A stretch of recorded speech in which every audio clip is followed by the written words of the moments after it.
নমস্কার বন্ধুরা, সখী পাকশালায় আপনাদের স্বাগত। আজকে আমরা আপনাদের সাথে শেয়ার করতে চলেছি একাদশী উপবাসে আলু পেঁপের তরকারি। বন্ধুরা, এই যে আমি আলু কেটে নিচ্ছি। আলু কেটে দেখাবো কিভাবে কাটছি আমি। এটাকে এভাবে কেটে নেব, এভাবে ডুমো ডুমো করে কেটে নেব। এই দেখো বন্ধুরা, অনিতা দি এখন আলু কাটছে। আলুগুলো কিভাবে কাটছে দেখে নাও সাইজটা। এই দেখো এরকম সাইজে আলু কেটে নিচ্ছে।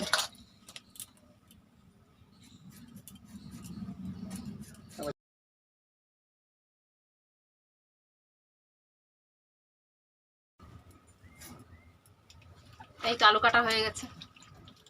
এবার টুম্পাদি পেঁপেটা একটু কেটে দাও। ঠিক আছে, তুমি আসো, আমি পেঁপে কাটছি। আচ্ছা, চলো বন্ধুরা, এবার পেঁপেটা কেটে নিই।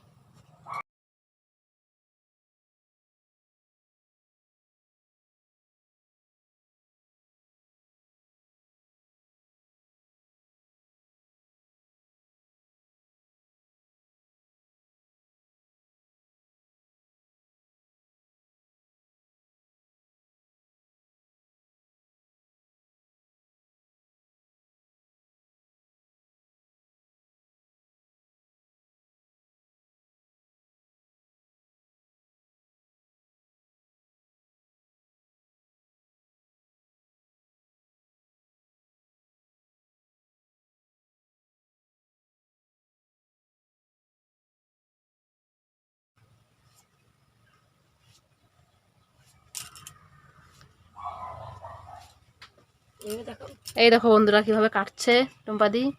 এই তো ঠিক আছে, এইভাবে পেঁপেগুলো কেটে নেবে সব।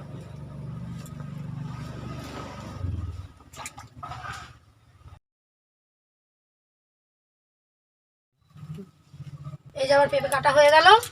এবার আমরা তরকারিটা বসাবো। আচ্ছা ঠিক আছে, এবার তরকারিটা বসাতে যাই। বন্ধুরা, দেখি তরকারিটা কি করে করি আমরা। দেখো বন্ধুরা, অনিতা দি এখন উনুন ধরিয়ে ফেলেছে। এবার কড়াইটা বসাবে। এই তো উনুন ধরালাম, এবার কড়াই বসাবো। রান্নাটা শুরু করবো এখন।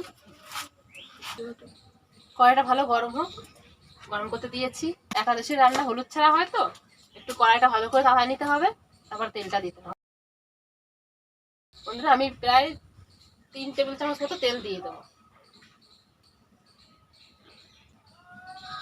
এটা কিন্তু রিফাইন তেলে হবে, সরষের তেলে কিন্তু হবে না।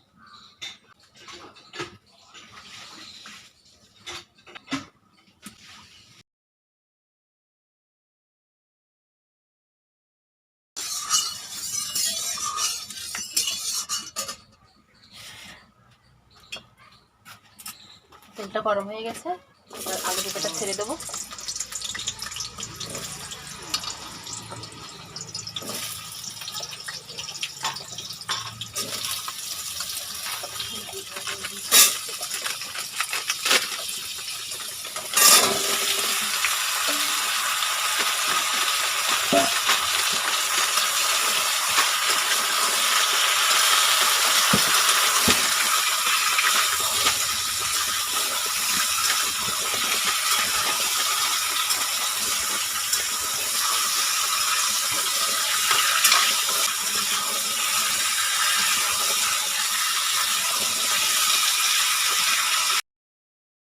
এই 1 চামচ দিলাম।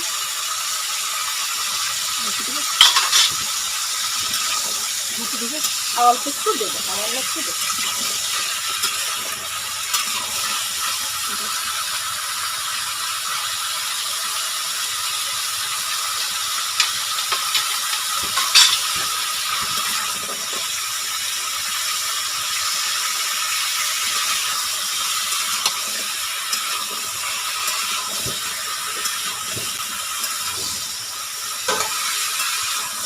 আলু পেঁপে তো শুধু একটু ভাজা ভাজা করতে হবে, একটু ভেজে নিয়ে করতে হবে। একটু ঢাকা দিয়ে দিয়ে মেয়েটা ভেজে নেব। ঠান্ডা করে ভেজে দেবো।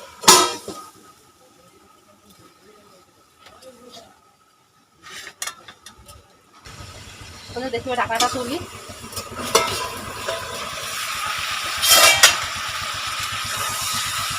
একটু নেড়ে দেবো।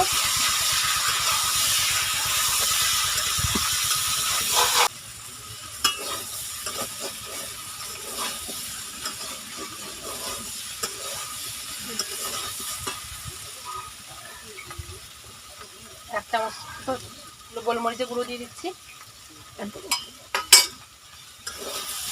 আর অল্প একটু দিই।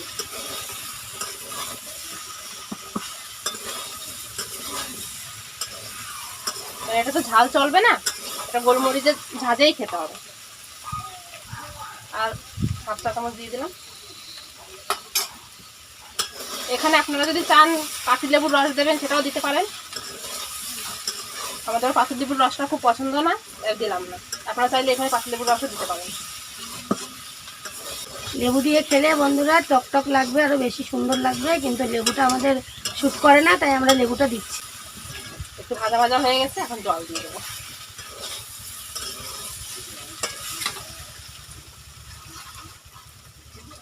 এই 1 কাপ দিলাম।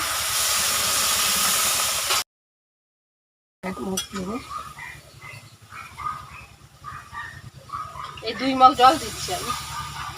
দেখি একটু নেড়ে।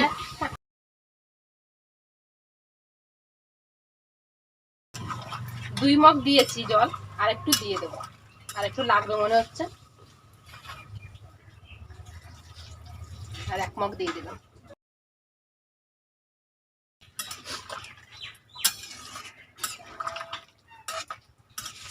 তিন মগ জল দিয়েছি, এখন ঢাকা দিয়ে দেবো আবার একটু।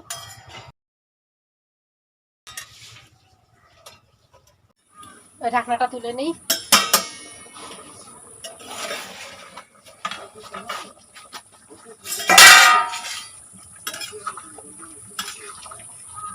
দেখি কতদূর কি হলো। এই তো সিদ্ধ হয়ে গেছে।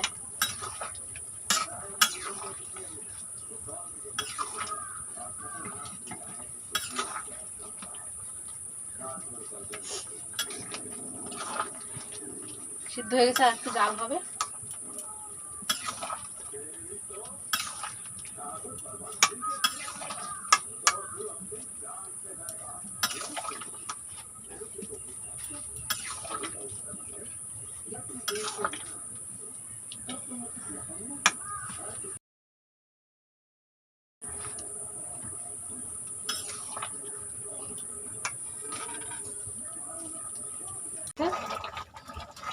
এই পর্যায়ে এসেছে, সেদ্ধ হয়ে গেছে, জলটা একটু মাখা মাখা হয়ে গেছে জলটা। এখন একটু ঘি দিয়ে দেবো। এই 1 চামচ ঘি দিলাম, আর 1 চামচ দিয়ে দেবো।